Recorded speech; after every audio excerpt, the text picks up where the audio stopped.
ابو ہریرہ رضی اللہ تعالی عنہ بیان کرتے ہیں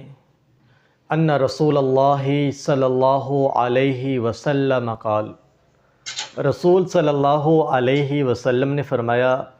ثلاثن جدہن جد وہزلہن جد،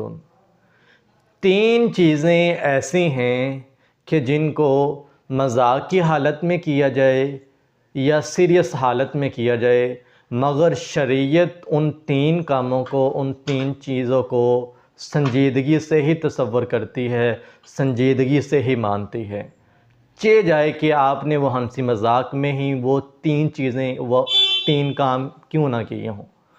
پہلے نمبر پہ النکاح، نکاح کرنا۔ کوئی بندہ کہہ دیتا ہے کہ میں اپنی بہن کا یا بیٹی کا فلانے شخص سے نکاح کرتا ہوں فلاں چیز کے عوض،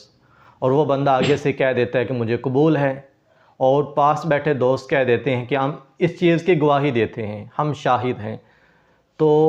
اب یہ سارا کچھ ڈرامائی طور پہ ہو رہا ہے، ڈرامہ مر رہا ہے، مگر شریعت یہ کہتی ہے یا شریعت اس چیز کو مانتی ہے کہ وہ نکاح ہو چکا ہے،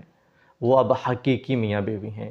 کیونکہ شریعت نے ان تین کاموں کے اندر مذاق کی کوئی گنجائش ہی نہیں چھوڑی۔ اور دوسرے نمبر پہ والطلاق، یعنی کوئی بندہ ہنسی مذاق کے اندر اپنی بیوی کو کہہ دیتا ہے کہ جا میں تجھے طلاق دیتا ہوں۔ اب اس نے وہ طلاق سیریس حالت میں یا دل سے نہیں دی، مگر شریعت اس چیز کو مانتی ہے کہ وہ طلاق ہو چکی ہے، کیونکہ رسول صلی اللہ علیہ وسلم کا فرمان ہے۔ تو اب اس بندے کے پاس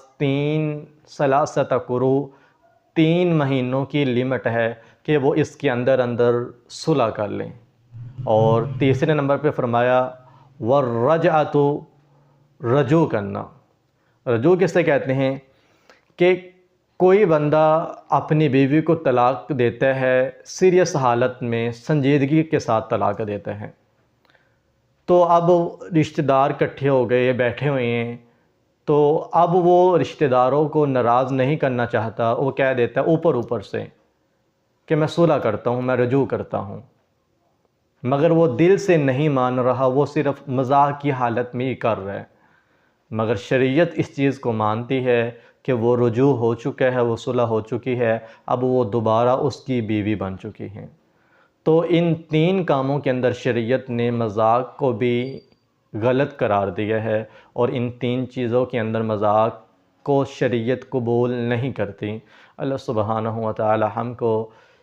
دین حنیف کے اوپر چلنے کی توفیق عطا فرمائے، آمین۔